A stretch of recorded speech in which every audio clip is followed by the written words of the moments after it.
Hello, everybody. It's Michael Hollands for Sound of the Movies. Today, I have the pleasure to once again be joined by the great Patrick Doyle. And on today's episode, we will focus on the 30th anniversary of Carlito's Way, the film directed by Brian De Palma. It is my great pleasure to welcome back Mr. Patrick Doyle. Thank you very much. Pleasure to be here again, Michael. If I remember correctly, Carlito's Way was the seventh score in your filmography, right after Henry V, Hamlet, Needful Things, and a couple of others. How did you and Brian De Palma find each other back then in 1993? He saw a screening of Andrew Sheen at the festival in Toronto, the film festival in Toronto. And after that, he called me because he liked the score for the film I scored for uh, uh, Regis Vanier. He liked the score very much for that film. So that was why he contacted me. How did you prepare for this big and powerful movie, which has so many complex and interesting characters?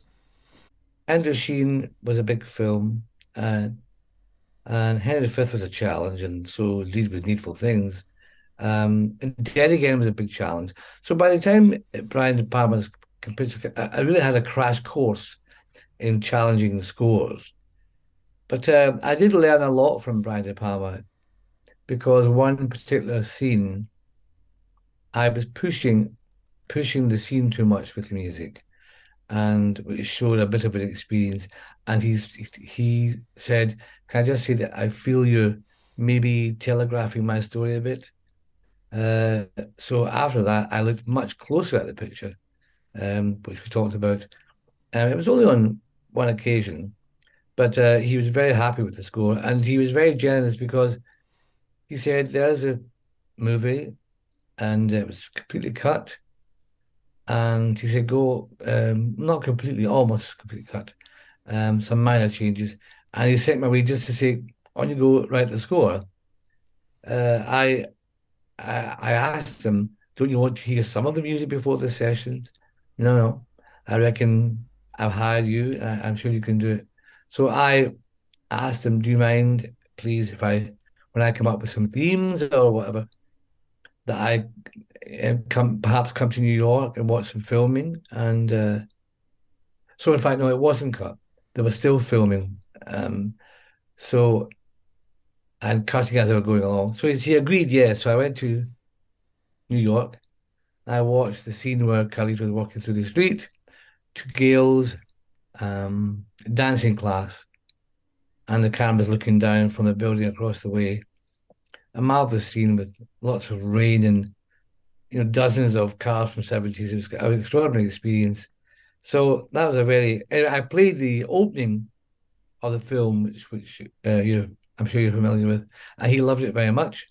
And he took me around to the cutting room, and Bill Pankow, I think, was the editor, and we watched the chase sequence, Grand Central, with no music, obviously, and he gave a suggestion to the editor. He just went bomb, bomb, bomb, like three sort of hits. He suggested very rhythmical he was, and a highly intelligent, erudite man. So that was a good, and he said, "Well, there's a wonderful opportunity for music in this scene," which it was. 10 minutes, perfectly rigged up for a score to do its thing.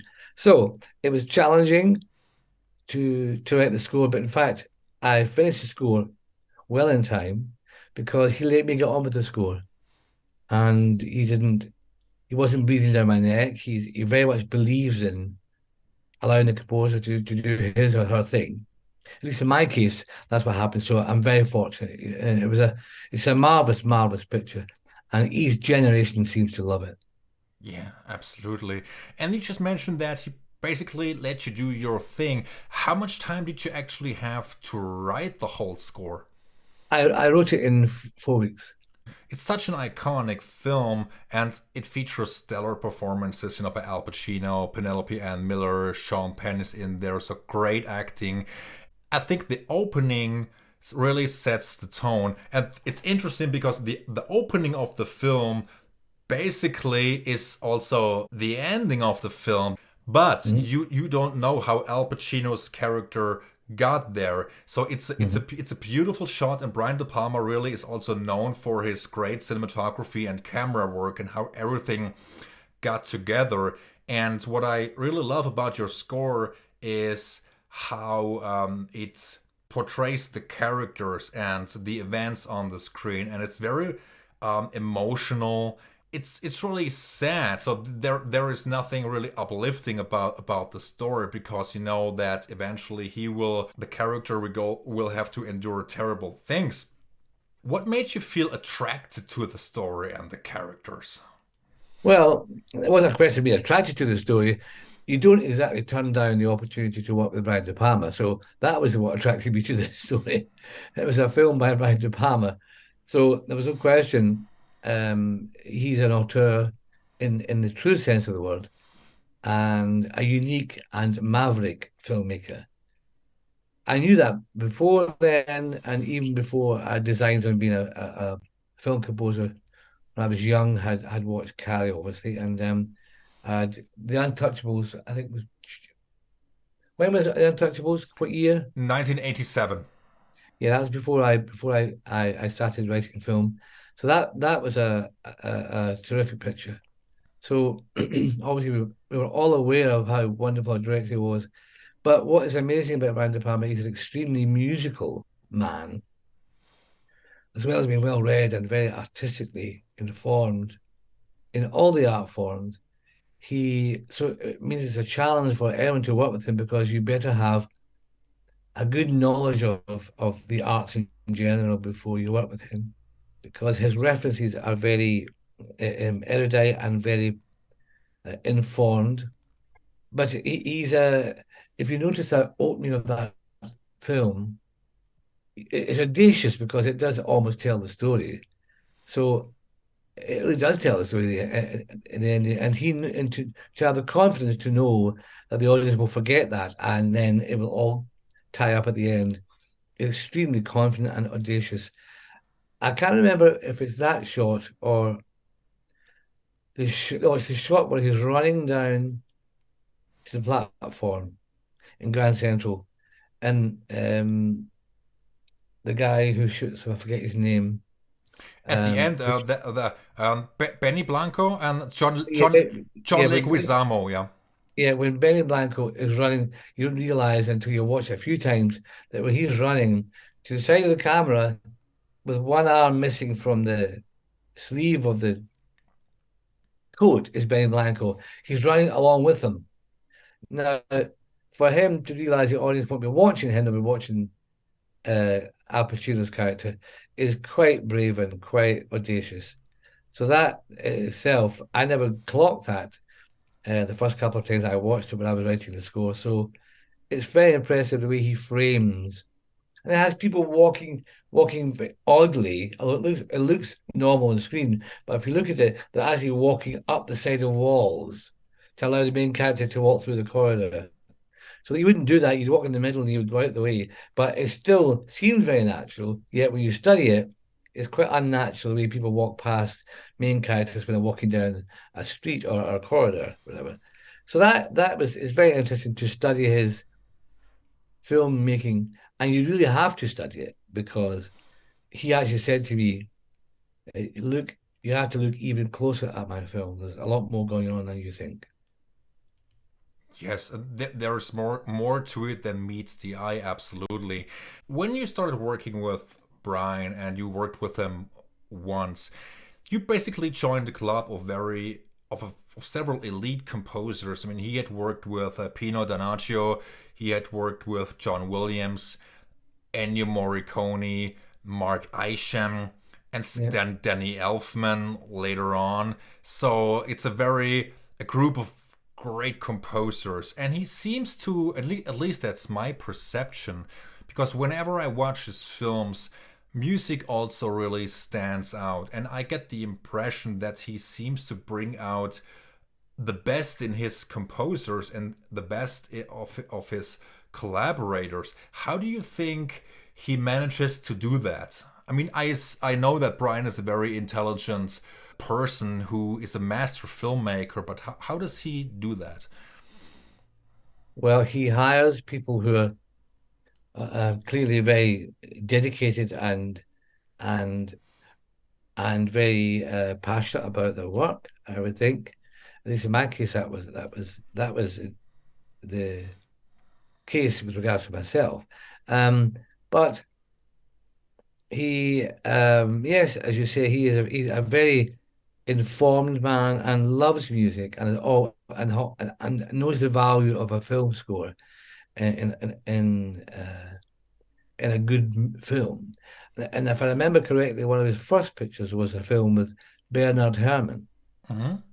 That's why he is a very, very famous film composer, as you know. He learned a lot from Bernard Herrmann at the time he explained. So he's attracted to composers that I think that bring something fresh and their own particular style of writing to his work. You'd have to ask him why he chose each of these composers, obviously.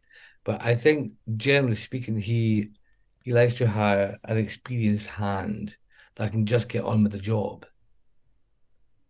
But it's the movie speaks for itself. If you don't know what to write for that movie, then you shouldn't be writing movies because the story is so marvelous and the twists and turns of it are so marvelous. It's up to you to really, really, as he said, watch the film in great detail. I learned after working with him to really, really study a picture more than I'd been doing, or just be aware of certain things. Not necessarily because I was glibly writing film scores without doing my homework, but it just made me sit up a little higher. How did the collaboration with De Palma and your work on this score change you as a composer? Well, as I said, he said at one point I was possibly driving, and no, I wasn't possibly. I was driving the scene and telegraphing the story, and I learned from that there is a danger of that because you know the film, you forget you know the film, and subconsciously you may be giving the story away. So I learned to be careful of that in future. I also you learn a lot from working with such an incredible director because you learn about great. Bill Packle's cutting was amazing. You learn about great design. You learn about great acting, where he really guides the actors to come up with the most incredible performances. You just learn that the art of film can be an art, a great art under the the control of a great artist like him. So you see quality work and you know when something is quality and needs very little to it other than icing on the cake, or otherwise when it's not quality, you have to work harder. So I didn't have to work hard on this picture, I can assure you. It was all the beautiful work was up there. Yeah, it certainly was.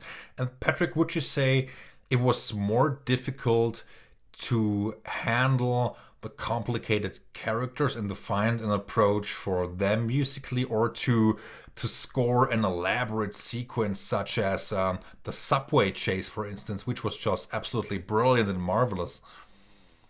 Well, the the arc of a picture is always challenging to have a through line that moves along with the story. The train sequence is really an amalgamation of all the themes in the movie at one point. They're all there in some form or other. They're inverted, they're slower, they're playing against other themes. So that really deployed lots of contrapuntal writing, and I suppose one of my trademarks is quick key changes to raise and keep energy going and to relaunch the piece. The main motif is a fifth, a rising fifth. It's fairly obvious that the rhythms behind it are very much like the rhythms of a train, and the fifths are really they came from, although it was an underground train, it wasn't an overground train. It came from these fifths you get on a train horn, these big trans transcontinental trains. That sort of triggered that idea in my head. Plus the incredible rhythm of the cut and the rhythm of the train and the rhythms of the actors as they're running all over the place.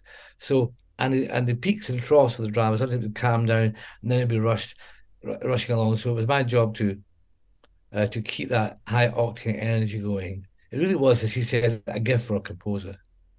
I mean, the ideas come flying in my head, but it was hard work. In those days, of course, you wrote by hand. At least you wrote in 4 or 5 staves by hand. So it was hard work, very hard work to map it out. So anyway, it's these things are just nose to the grindstone and lots of opportunities to grab themes from other areas because we're heading towards obviously this is the denouement of the picture. So that's where you should have gathered all your motifs and themes together and start playing around with them as part of this general sort of open fifths, broken fifths that I had used to sort of, I suppose, to accentuate the sort of rhythm of a train. Yeah. And did you actually try to score the film, let's say, chronologically, or did you try to focus on certain aspects first, and did you keep on going back and forth because it allowed you to have a clearer vision as a composer? Well, I normally like to work chronologically because if you jump in too late, if you jump in too early later on in the picture, you really haven't studied the picture enough to do that. So I tend to um, start and work through chronologically. This film was chronological in that the very first cue I wrote was the opening. So that set the thematic material for the rest of the picture. But I'm sure looking back, I did write out a sequence, but because the opening really launched my work. But I always go back and review. In the past, I haven't done that in the early days, and maybe overwritten or underwritten or whatever.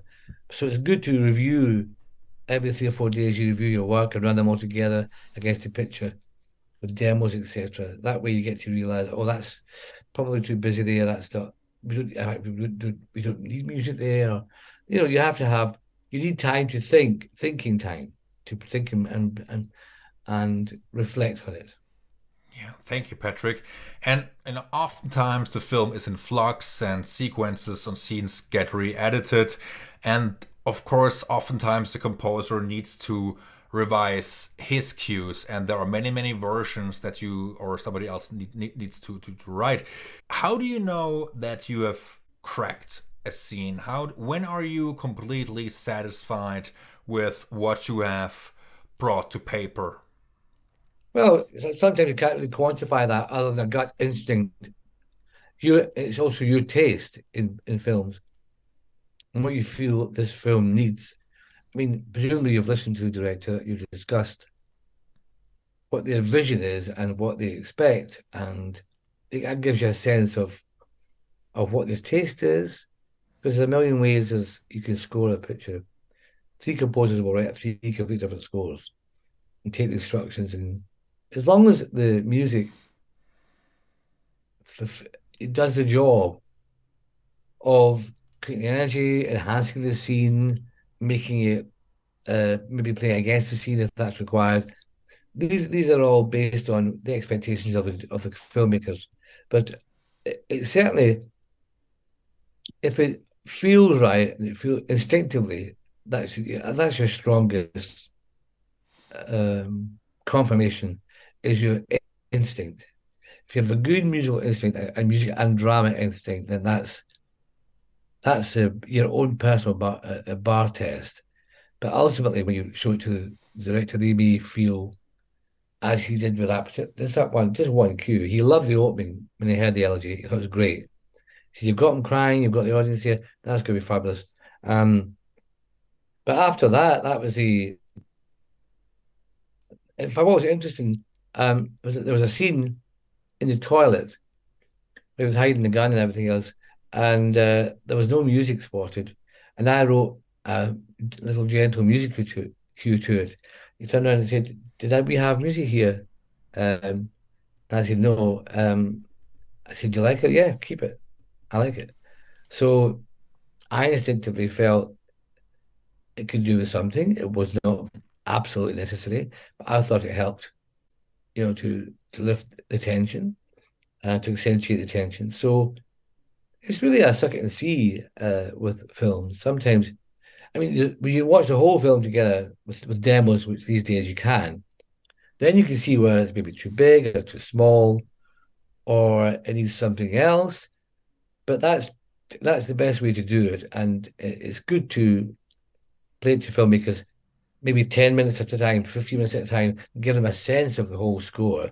That's always a very useful process, I think, if you've got to write as much as possible and then play it all together in a sequence. Yeah, Rather yeah. just one rather than one piece in isolation. No one can get a sense of the flow of it otherwise. The film features about 40-45 minutes of score and some additional songs of that era. And did you and Brian at first have in mind to have more music in the picture, which you ultimately had to drop for whatever reason, because you thought less, maybe more? No, no. He spotted the picture. He sat down at what's called the Steenbeck, an old-fashioned, reel to reel deck with the film on it, and he sat at the deck and he would see music, stop, no music, music. He spotted it, and he spotted it in over an hour. Sometimes the spotting can take a full day, but he knew exactly where he should be, he should start and stop, and I agreed with every instinct he had. It was bang on. It was wonderful to watch this master knowing exactly because when he filmed a film, he can hear the music where it should be and should not be.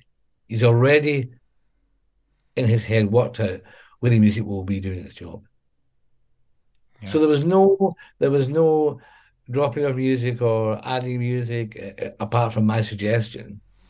I think he felt, oh, there was a scene, the buoy scene. There was no music there, and he said, "I think we need music here." So I said, "Great." So I stayed on another couple of days in New York, and I wrote this cue, quite a long cue, and it worked really terribly well. He just felt I didn't need it. And then, and on reflection, he said, "No, I think we need a." He said, the film will be fine without it, but if you're around, it'd be nice to have it." I said, "Sure, I can stay on a couple of days in New York and do it," and I did that. That's a great director right there. If he really knows what he wants and if he can spot right away where music should start and stop. And when Mhm. when you and the director have an agreement that, let's say, 40% of the film should have music in it, as opposed to, let's say, go for the wall to wall approach, which oftentimes simply can be overpowering and too much. So I think less oftentimes can be more, and music, I think, can lose some of its effectiveness if there is an abundance of music in it. Yes, absolutely. Less is more, as they say. It's a famous cliche. But in the case of Carlito's Way, there was so much energy in it with the pop, with the club music and everything else. That's a different kind of wall to wallness.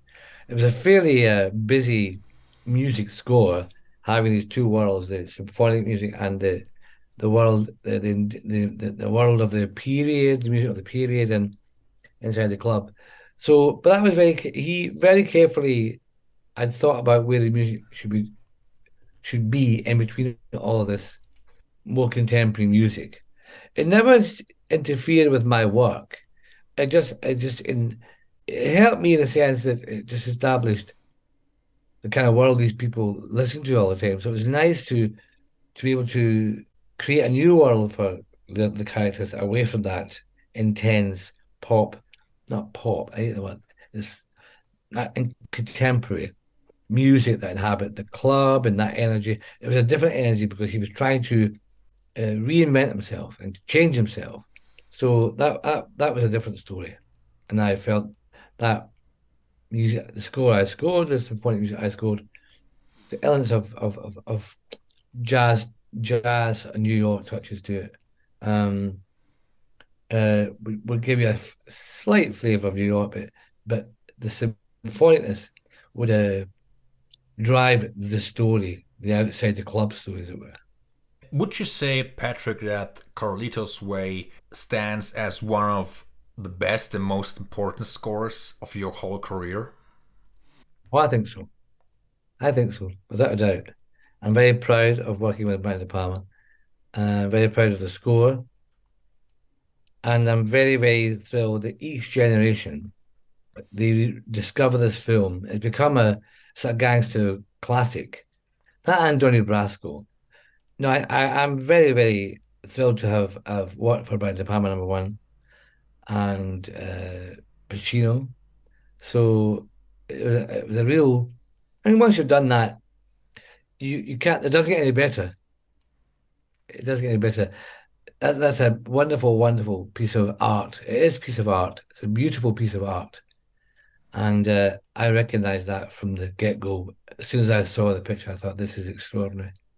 Yeah, yeah, it really is. It was actually the second collaboration between De Palma and Pacino right after Scarface, which was 11 years previous.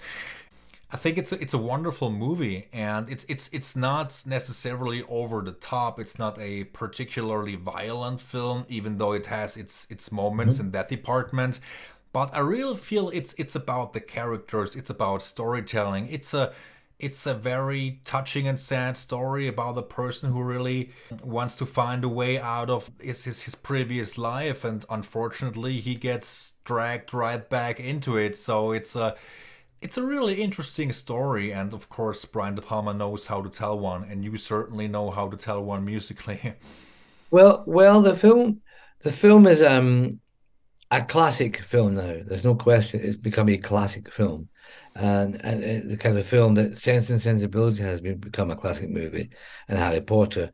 So to be to be part of to have one movie in your life as a classic movie is a blessing. But I've done some. I worked with some great directors who've written who have directed some great pictures. So I'm very fortunate. Gosford Park is now a classic, and so I'm very, very fortunate. That indeed is, I think, one of the best films ever made, for all the for all the best reasons that a film should be great. It does all the right things, as you see, all these different characters, very, very beautifully constructed and created. A strong backstory. It's about betrayal. It's about love. It's about rejection. It's about fear. It's about power. It's about restitution. It's about retribution. It's about it's got a wonderful dilemma in it. It's visually stunning, and actors at the top of the game. Really, you can't ask for anything better. Yeah, yeah, very well said, and thank you very much. And may I ask you, Patrick, as to why you and Brian De Palma never reunited again after Carlito's Way? Well, it's just one of those things. I think he just maybe I was too busy, or I don't know. We got on terribly well together. We got on really, really well together. Um, it was a great experience all round for both of us. And I met him a couple of years later. He says, "Patrick, you're one of the very few composers whose score I still listen to for fun." So I thought that was very nice to see that. But no, he's just as you've said, he chooses different composers all the time. He just shakes it up all the time to keep his for his own personal reasons. Maybe to keep maybe he feels each project demands a different technique. Although I'm very fortunate, I've done every conceivable type of movie, so I can't complain. Yeah. And congratulations on that movie. I mean, just the opening cue of the film is also one of my personal favorites of yours, of your whole career. I think this film will hold up for many, many years to come. And obviously it has, because now we are here talking about the 30th anniversary, so time really flies. I think it is timeless because it sets itself in a period that's very well represented visually and just for the art department, the costumes, everything else, and the makeup. All those departments did a fabulous job. So, and the music isn't old-fashioned music, symphonic music. It's not. It doesn't sort of smack of a style that was around at the time. And the music, the source music, the contemporary music, well, the club music is of a period to give you a sense of that period. So, but at the same time, it's got such a fresh to it. It's, to me, I equate it with The Godfather.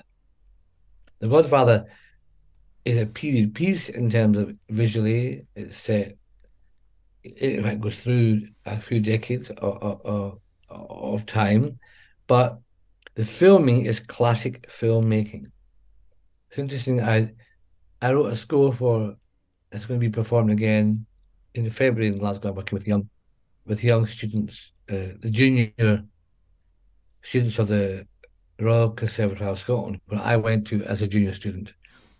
And I've worked a few times with these young people, and I'm going back again. And they're screening for the second time for them a silent movie called It. And what I noticed was that the filming in that film, despite the fact it was 1927, the shots, the general shots that drive the story, haven't changed from then until today. Set up shots, close ups, cutaways, travel shots. Filming hasn't changed. The language of film that was set up during the 20s has stuck to this very day. That works, that works, that works. So that was classic filmmaking. It was classic shots. It was original shots that are classy.